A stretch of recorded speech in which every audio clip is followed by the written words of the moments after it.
and that's kind of part of the reason, it is the Scotia mine disaster that happened in 1976, and I was a second semester first grader when that happened. But I can remember the news coverage and those types of things, and every other topic that's been presented so far, and all the other projects are looking at the future, looking at the present, academic and strategies and all those types of things. And what we've been doing at Letcher County Central for several years is that we've been trying to go back and actually look at some things historically, and try to talk to people that were there and try to archive a lot of that information through documentaries, through podcasts, and those types of things.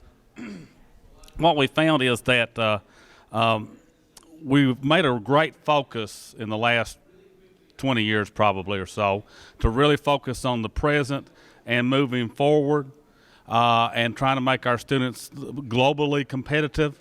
And somewhere in the process of trying to do that, we have ended up losing sight of who we are and where we have come from and all those great accomplishments of people did before us, or tragedies and how they changed things. So that's what we've begun in the last 3 or 4 years. We've really tried to go back and look at some of those things, and we've done some documentaries and podcasts, and that's what this project is another extension of that.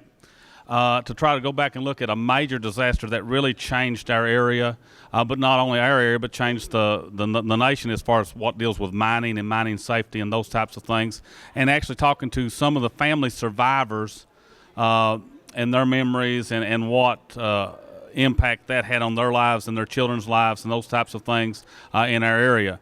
And that's one of the things that I have really become focused on, me and Mr. Mason and several others, is place-based education and learning, trying to tie back to the strengths of what was Appalachian, what things that we do well, and not look at things from a deficit-based, but look at it as an asset-based, what things that we do well, how can we promote ourselves, how can we tie our children back to their history and their ancestry, and just kind of like the gardening thing that Helen was talking about, that really ties our kids back into things that we traditionally took for granted that we did well. And that's kind of where our focus is try to do that. And hopefully by the time we come back in April, we'll have a finished product and be able to present it and have a link, for that. We've got at least one full documentary that's already on YouTube that we put out about 4 years ago. And if you want to, look up Piling Up Stones, a collection of mountain memories and wisdoms. And it's really good. And what we found as the last several years, as we began to talk with a lot of our more experienced citizens, was that they all did very remarkable things, great things. They just never told anybody about what they did because they thought everybody did that.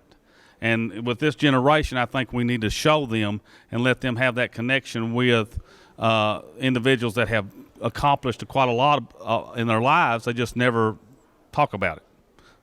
Mr. Mason, you got anything to add? Anybody got any questions?